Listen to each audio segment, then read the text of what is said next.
Maging negosyante ako basta porsigido at desidido ako.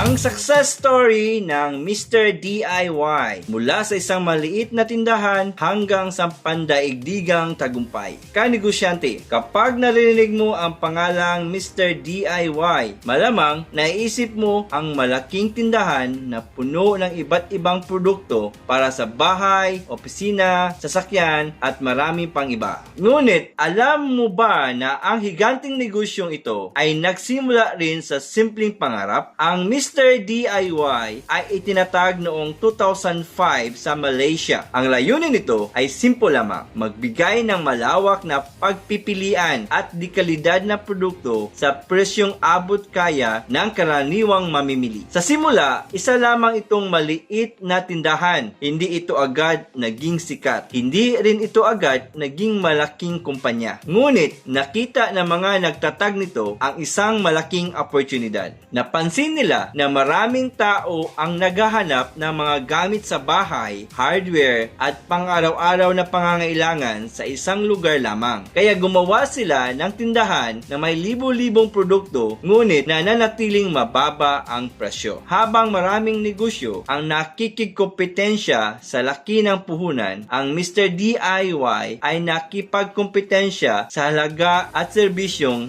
ibinibigay nila sa mga customer. Unti-unti, dumami ang kanilang mga sangay. At habang lumalawak ang kanilang operasyon, lalo nilang pinagtibay ang kanilang pangakong always low prices. Mula sa maliit na tindahan sa Malaysia, ang Mr. DIY ay lumawak sa iba't ibang bansa sa Asia, kabilang ang Pilipinas, Indonesia, Thailand, Singapore, Vietnam, at India at iba pa. Ngayon, mayroon na itong libo-libong tindahan at milyong-milyong customer na pinaglilingkuran bawat taon. Ang dating simpleng negosyo ay naging isa sa pinakamalaking home improvement at lifestyle retail chains sa Asia. Kanegosyo, bakit naging matagumpay ang Mr. DIY? May 5 puntos tayong dapat matutunan. Una, nakinig sila sa pangangailangan ng customer. Ang Mr. DIY, hindi nila ipinilit kung ano ang gusto nilang ibenta. Inaalam nila kung ano ang kailangan ng mga customer nila. Pangalawa, ang produkto nila ay abot kaya ang presyo. Naging mission nila na gawing affordable ang mga produkto nila para sa lahat. Pangatlo, malawak na pagpilian. Kung papasok ka sa tindahan nila, halos lahat ng kailangan mo ay makikita mo roon at mabibili mo doon. Pang-apat, patuloy silang